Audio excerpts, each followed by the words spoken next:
only one way to win. It doesn't have shortcuts. There are no snooze buttons, no excuses, and no days off. It's a spirit to outwork, outsmart, and outlast the competition. It demands boldness, grit, and guts. It produces courage and resilience. It says we can, we will. It's what separates us from the rest.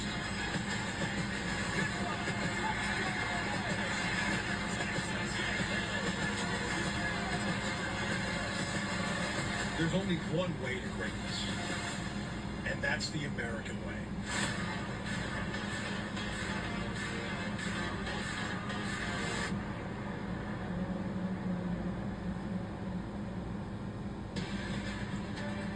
Welcome back to AAC Kickoff, and if that doesn't hype you up, I don't know what does. And that was the voice of Commissioner Tim Pernetti as a part of the Americans' new campaign, and we are so lucky to be joined with him here on this set. Commissioner Pernetti, your first media days, you're outplaying Seth Hennigan in College Football 25. You're meeting Let's the listen coaches, to the these fans. What AAC has been Commissioner the best part Tim of these Pernetti. last 48 hours for you?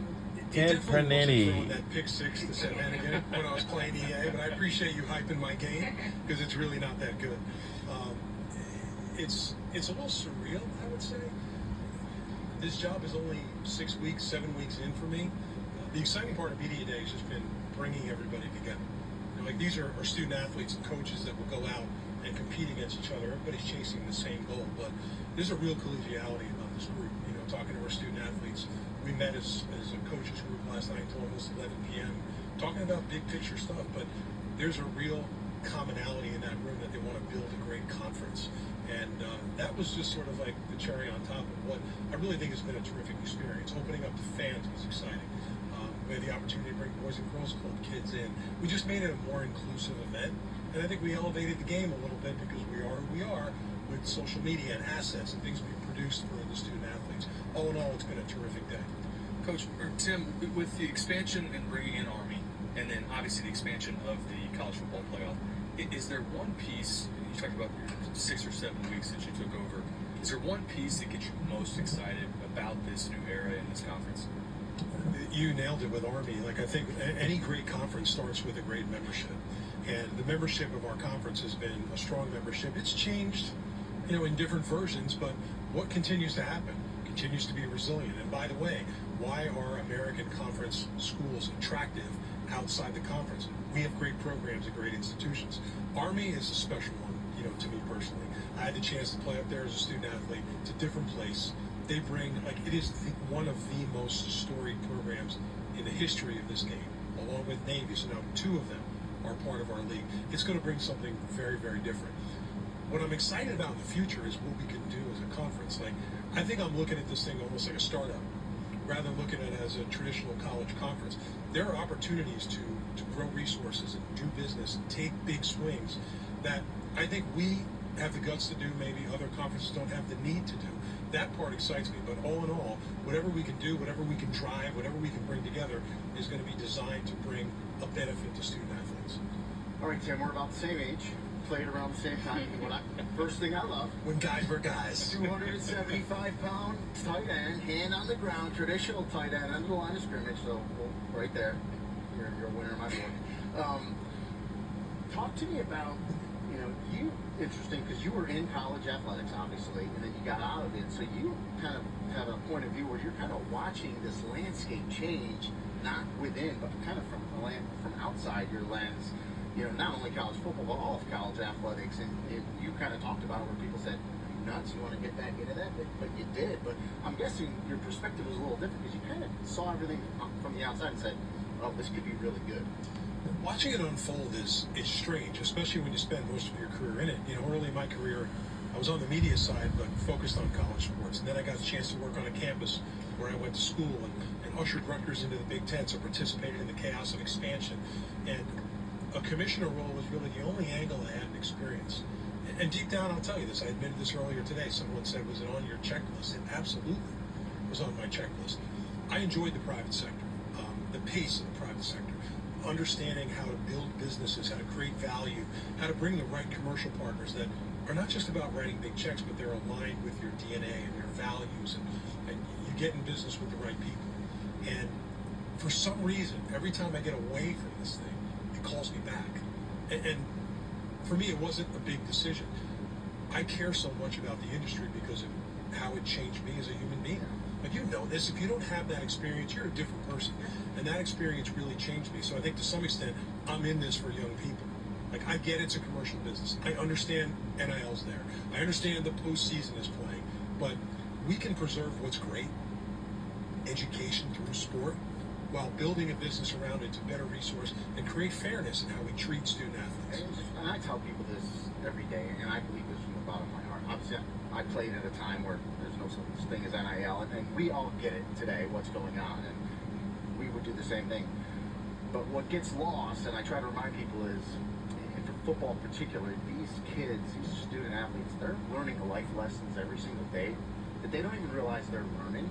That in 20, 30 years, they're going to look back like I have, and I said, man, I wouldn't be the father I am without great sport of football coaches I had. I wouldn't be the husband, and just the person in general. So that's why I'm passionate about college football. And I listen, NIL, I hope that they all get money, but the life lessons to me, that they don't even know they're learning, is what's going to pay dividends to them for their life. Right. People like you and I were focused on that, right? Yeah. Because nobody was buying our jersey. No. Like back in the day, right? Nobody thought about this stuff. No one bought my jersey either. Yeah, well, so we're all in it together. But the reality now is it's changed. We totally support NIL. Like, I think it's great that student athletes can monetize and capitalize on their name, image, and likeness. What I'm concerned about is I think they're out there a little uneducated at times, and we don't need more restrictions. We need federal legislation because depending on what state you're in, everything looks a little bit different. Yeah. What I'm concerned about is like student athletes feeling the hangover of not being best educated when they enter into these relationships. So it's changed a lot. And I think the best thing we can do as a conference is stay nimble and make sure we preserve our primary piece of capital and we protect it, which is young people. You mentioned it at your speech at the beginning of the day, 50 days that you've officially been on this job. And like a commissioner and all these head coaches, it's not just about the coaching anymore. And same with the commissioner role. There's so much that goes into this job. How do you prioritize, Commissioner Pernetti, these next 50 days? What's at the top of that list?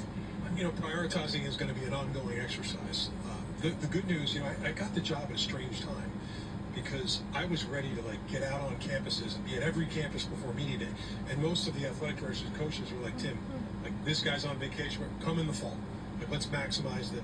So the first 50 days for me was about creating stakeholder alignment, really talking about the agenda and getting a sense from people if they have the guts to take some of these risks and are we ready to take some of these swings, coupled with having those direct conversations, like the conversations we're having in the commercial space with brands, the conversations we're having with private capital groups about investment, the conversations we're having about innovative things like Brett Yormark and I have been vocal about jersey patches, and that we're up against challenges and settlements and back damages, but we need to be able to have the opportunity to build our business, to be able to support the school's ability to manage that.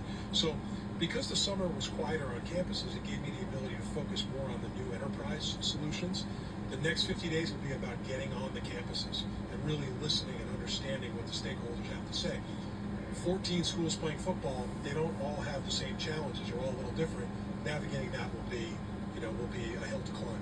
One of the pieces you touched on, excuse me, in your opening statement was related to an expansion of the postseason, and whether that's additional bowl games or a separate playoff, so to speak. In an ideal world, and I know that this is still, there's a lot that is yet to be determined on this idea, but in an ideal world, what would that path look like? I think there's a lot of ways to look at it. You know, the exciting thing about the postseason is it's expanding. Right? The 12-team playoff is a great thing. People are like, what do you think about the 12? Should be say the same thing, Mike. More opportunities for more postseason football. Show me the downside of this. But here's another reality. There's several conference champions that will be left out of the CFP. And we do have great bowl partners, as do our peer conferences. But I think they're looking for something different. Like, how do we buoy our bowl partnership business? How do we create something meaningful that, by the way, is additive? Like, I'm going to be really, really clear. People are talking about, whoa, what's happened to this versus the CFP. It's not one versus the other. The CFP means everything to this conference. Our coaches are recruiting selling that we have access to play for the national championship. But there's room for more, you know, and should conference champions that don't get into the CFP have the opportunity to play for something new and meaningful and exciting? Maybe the corporate sponsorship is NIL that flows directly to those student athletes. There's a new trophy, there's a new media property. I don't know what will happen, but we have to talk about this stuff. Well, one thing we know is the American future is bright with Commissioner Pernetti at the helm. We appreciate you taking the time to join us today on this set. Really enjoyed your opening statements here to kick things off today, and appreciate the time. Appreciate you guys putting in the effort today. I know you've been sitting up here on your rear end for hours, We're but gonna go eat lunch now. yeah, it's time to eat. So thank you guys for your hard work. We appreciate it. But right after this break, don't go anywhere because we still have to make our picks. Reedy, Taylor, and Brooke will be making their picks who they think the 2024 American champion will be, and also their Player of the Year picks. Stay with us right here on ESPN Plus.